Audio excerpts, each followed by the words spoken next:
Bismillahirrahmanirrahim. Assalamualaikum warahmatullahi wabarakatuh. Waalaikumsalam warahmatullahi wabarakatuh. Alhamdulillahirabbil alamin wa bihi nasta'inu ala umuri dunya waddin wa ala alihi wa sahbihi ajma'in. Rabbi ishrah li sadri wa yassir li amri wa hlul 'uqdatam min lisani yafqahu qawli. Amma ba'du. Bapak Ibu jemaah mushola Raqabah yang insyaallah dirahmati Allah Subhanahu wa taala. Puji syukur alhamdulillah marilah kita panjatkan kehadirat Allah atas segala limpahan rahmat, karunia-Nya dan kenikmatan yang alhamdulillah sampai dengan penghujung di bulan Ramadan ini kita masih tetap istiqomah untuk menjalankan serangkaian ibadah, di antaranya sholat subuh berjamaah yang semoga keistiqomahan ini nanti akan tetap berlanjut sampai bulan-bulan di luar bulan Ramadan. Amin. Jamaah sekalian yang insyaallah dirahmati Allah, pada kesempatan kali ini saya akan membacakan hadis Arba'in An-Nawawi, yaitu hadis yang ke-34 dan yang ke-35. Bismillahirrahmanirrahim. An Abi Sa'id Al-Khudri radhiyallahu anhu qala sami'tu Rasulullah sallallahu alaihi wasallam yaqulu. Dari Abu Sa'id Al-Khudri radhiyallahu anhu, beliau berkata, saya telah mendengar Rasulullah sallallahu alaihi wasallam bersabda, man ra'a minkum munkaran falyughayyirhu biyadihi. Barang siapa di antara kalian melihat kemungkaran, maka cegahlah kemungkaran itu dengan tangannya. Fa in lam yastati' fa bi lisanihi. Apabila tidak mampu, maka cegahlah dengan tangannya. Fa in lam yastati' fa bi qalbihi. Apabila tidak mampu, maka cegahlah dengan hatinya. Wa dzalika adhaful iman. Yang demikian itu adalah selemah-lemahnya iman.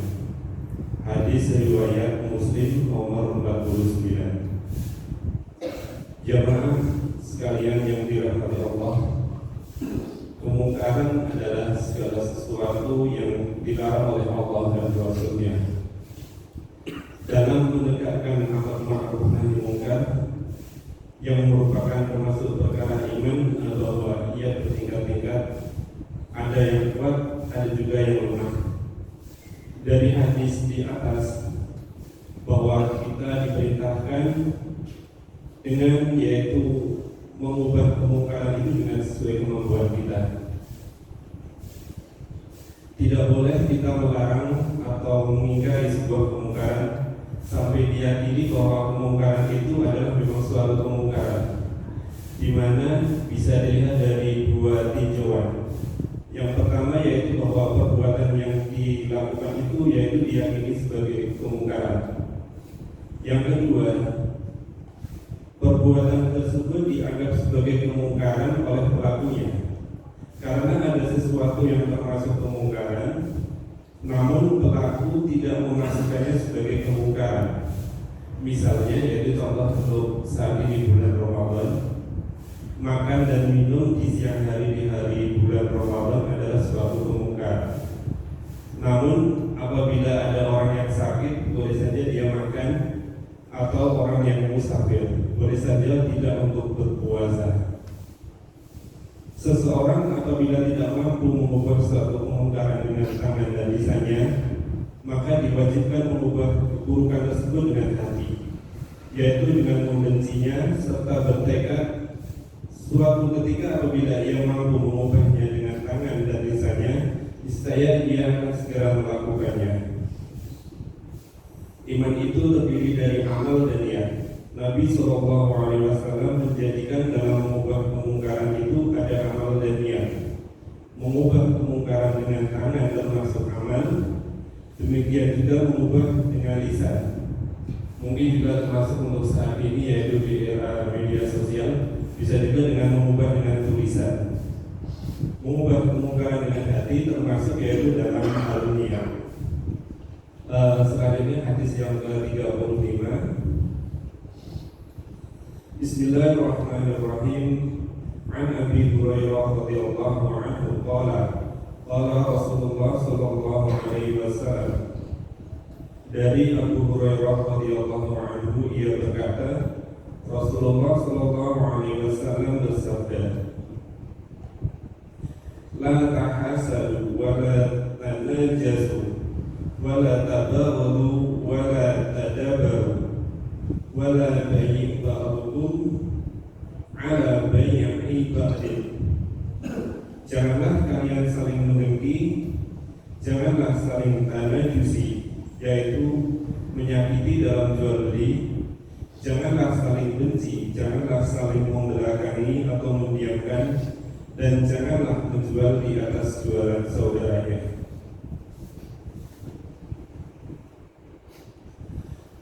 Wa kunu ibadallahi ikhwana, al-muslimu akhul muslim. Jadilah hamba Allah yang bersaudara. Seorang muslim adalah saudara untuk muslim lainnya.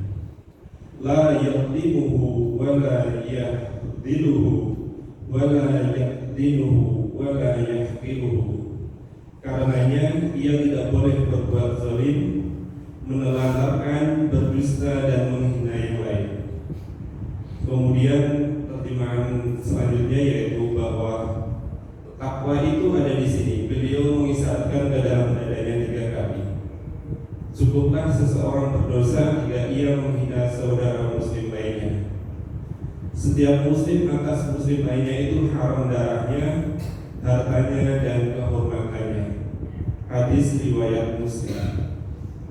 Bapak Ibu jamaah salat subuh yang dirahmati Allah, dari hadis di atas ada beberapa faedah yang bisa kita petik, yaitu bahwa agama Islam mengajarkan kita untuk menjalin ukhuwah atau persaudaraan.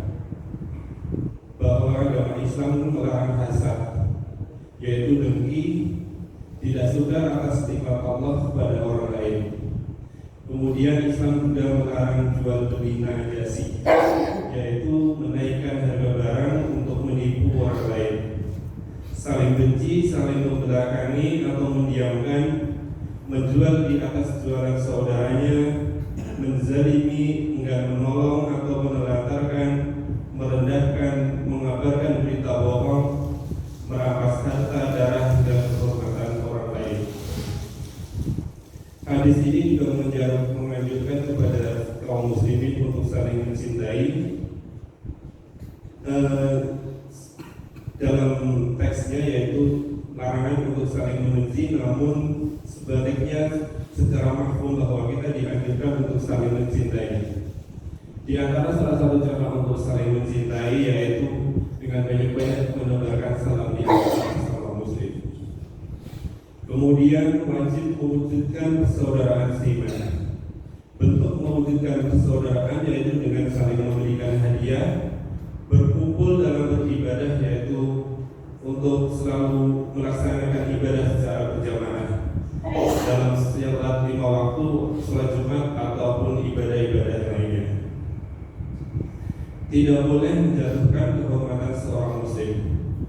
Kita tidak boleh menghibah muslim lainnya, yaitu membicarakan aib di saat dia tidak berada di situ. Bila ia ada di situ, membicarakan kejelekannya yaitu disebut dengan mencela, bukan lagi riba. Ini juga sesuatu yang tercela. Tidak boleh menelantarkan seorang muslim. Berarti kita diperintahkan untuk menolong mereka. Bahkan kita diperintahkan menolong orang yang dizalimi dan juga menolong orang yang berbuat zalim.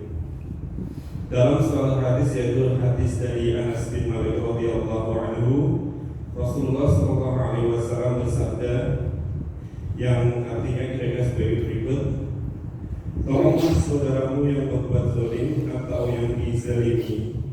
Ada seseorang yang berkata, wahai Rasulullah, aku tolong menolongnya jika dia dizalimi. Terus pendapatmu jika dia adalah seorang yang zalim, bagaimana aku menolongnya?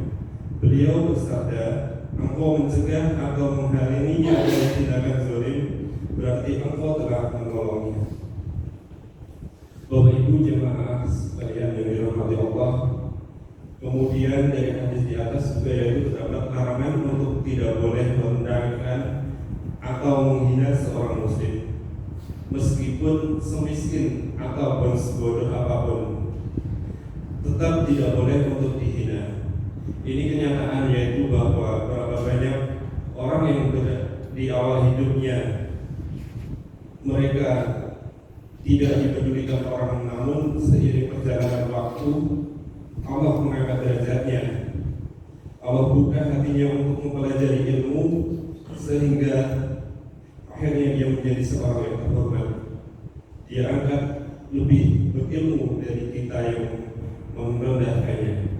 Demikian hadis yang ke-34 dan ke-35. Semoga ada